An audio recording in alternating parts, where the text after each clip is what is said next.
namanya Monumen Perjuangan Rakyat atau Monpera, terletak di Jalan Merdeka, tepatnya di seberang Masjid Agung Palembang. Di kalangan masyarakat Palembang, Monpera sangat penting artinya, sebab selain bangunannya yang bagus, monumen ini juga menyimpan cerita tentang sejarah perjuangan rakyat Palembang di masa silam. Di kalangan masyarakat Palembang khususnya dan Sumatera, peristiwa bersejarah itu dikenal dengan sebutan Perang 5 Hari 5 Malam. Pertempuran ini terjadi dari tanggal 1 hingga 5 Januari 1947. Awal mula perang terjadi ketika pasukan sekutu masuk kota Palembang pada 12 Oktober 1946 di bawah pimpinan Letnan Kolonel Carmichael. Awalnya, pemerintah RI memberikan izin kepada tentara sekutu untuk mendiami wilayah Talang Semu. Namun, tanpa sepengetahuan pemerintah Republik Indonesia, pasukan sekutu malah memperluas wilayah secara diam-diam dan melakukan penggeledahan yang tidak sah ke rumah penduduk untuk mencari senjata.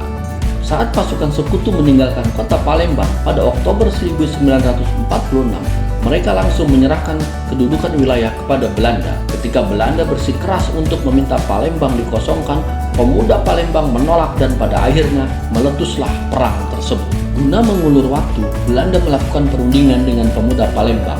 Selama perundingan yang berlangsung pada 1 Januari 1947, perang kembali pecah saat Belanda dengan menggunakan pesawat terbang meluncurkan tembakan-tembakan.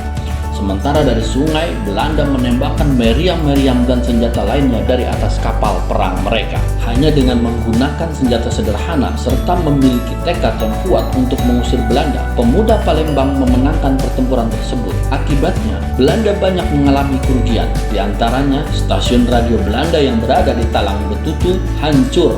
Kapal-kapal milik Belanda ditenggelamkan di Sungai Musi, serta tank-tank milik Belanda pun banyak yang rusak. Setelah Perang 5 Hari 5 Malam pada 6 Januari 1947, akhirnya dicapai perjanjian untuk gencatan senjata antara pemerintah Republik Indonesia dan Belanda di kota Palembang. Untuk mengenang peristiwa itu, pemerintah akhirnya membangun monumen peringatan yang sekarang dikenal dengan Monpera. Monumen ini diresmikan oleh Menko Kesra Alam Sahratu Perwira Negara pada tanggal 23 Februari 1988.